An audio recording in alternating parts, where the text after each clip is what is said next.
They're off for the Fitzdares Peterborough Chase. 16 to be jumped. All Mankind on the inside of Master Tommy Tucker, heading towards the first. We've also right up there Funambule Civiler. Then the grey on the inside, Eldorado Allen with First Flow and Keeper Hill as they take the first. They all take it safely. So the 6 runners on their way. Master Tommy Tucker with the orange cap out wider of the yellow and white cap of All Mankind on the inside. Funambule Civiler was quicker through the air than Master Tommy Tucker. He was a little bit slow. First Flow in the black and green colours with Eldorado Allen the grey on the inside and Keeper Hill running slightly wider as they reach now fence number 3. So All Mankind, Harry Skelton, out jumped there by Master Tommy Tucker, who was really big and bold over that. Out wider Funambule Civiler, who's slightly wider, the red and white striped sleeves. Then in behind First Flow, Eldorado Allen and Keeper Hill as they clear the open ditch. That was fence number 4. Number 5 comes quite quickly. Funambule Civiler a little bit keen out wider of Master Tommy Tucker, and on the inside still All Mankind. Little between this trio. They all jump that one well. First Flow, then comes Eldorado Allen on the inside, followed by Keeper Hill, the outsider at the back of the 6. So taking a right-handed turn, a long run towards fence number 6, and it's All Mankind. He's won 5 out of 6 over fences so far, including the old Rowan at Aintree last time. Master Tommy Tucker, the orange cap out slightly wider. Paul Nicholls has one success in the Peterborough Chase, came in 2004.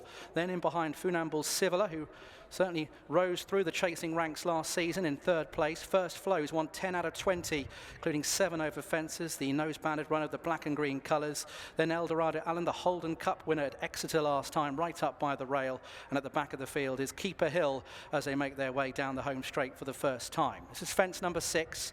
All Mankind, Master Tommy Tucker, and still running slightly wider Funambule Civiler, who has been keen enough through the first part of the race. First Flow, Eldorado Allen are saving ground as they take the next fence, and Keeper Hill getting a little bit detached at the back, so they've jumped the first 7 fences.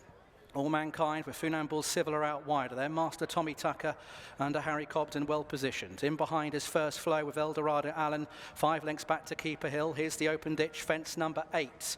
Funambule Civiler really saw a stride there. All Mankind over. First Flow belted it and lost a position or 2 as a result.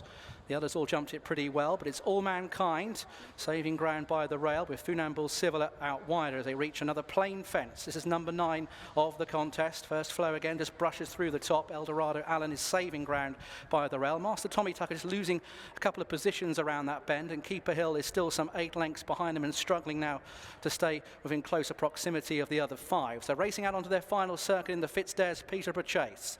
So All Mankind and Funambule Civiler are going on from First Flow in 3rd place. Then Eldorado Allen up by the rail with Master Tommy Tucker as they take the first down the far side. Keeper Hill is over but 10 lengths behind.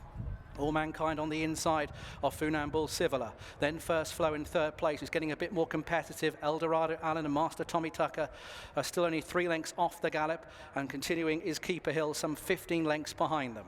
So making their way towards the final 5 fences. All Mankind on the inside of Funambule Civiler, followed by First Flow. As they jump the next, Eldorado Allen just pecked on landing, lost a couple of lengths as a result. Master Tommy Tucker is out wider. Keeper Hill is continuing but tailed off. Here's the final open ditch, 4 out. All Mankind just brushes through the top but over safely, but Funambule Civiler out jumped him there.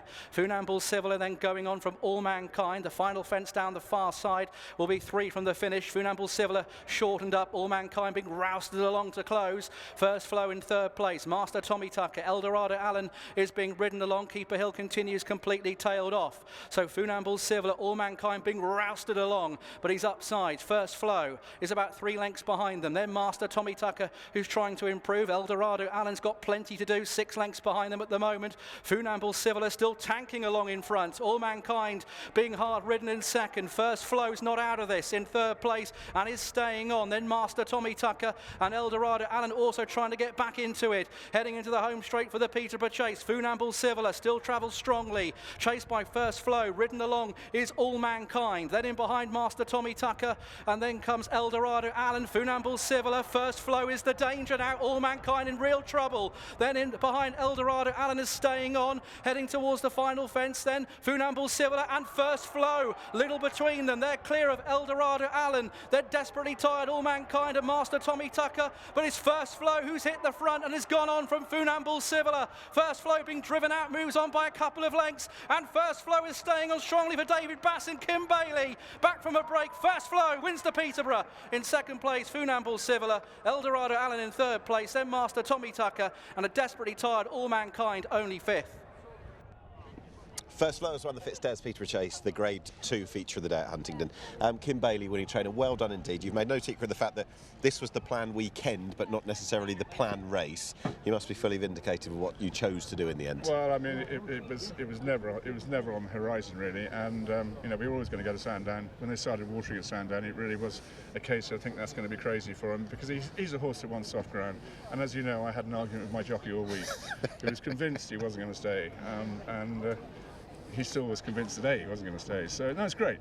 I'm really pleased with Tony Solomons, because he's my longest serving owner, and health has taken over, so he's not here today. Okay. And yeah, he deserves it. Absolutely. How was that to watch for you as a spectacle for First Flow throughout? Watching First Flow has never been a spectacle for me watching. I hate every moment of it, because he crashes through every fence. He's got no respect for anything. He's a complete freak of nature, yeah, I know he's an oddball in every sense of the word. Is he sort of lovable rogue in that respect? Is he that kind of character? He's no rogue, he's just an absolute gent. Is he? But he's just no respect for anything. Does that now open up doors, or are you content to come back, say, for the Clarence House, another crack at that? Or could the future stay at this trip?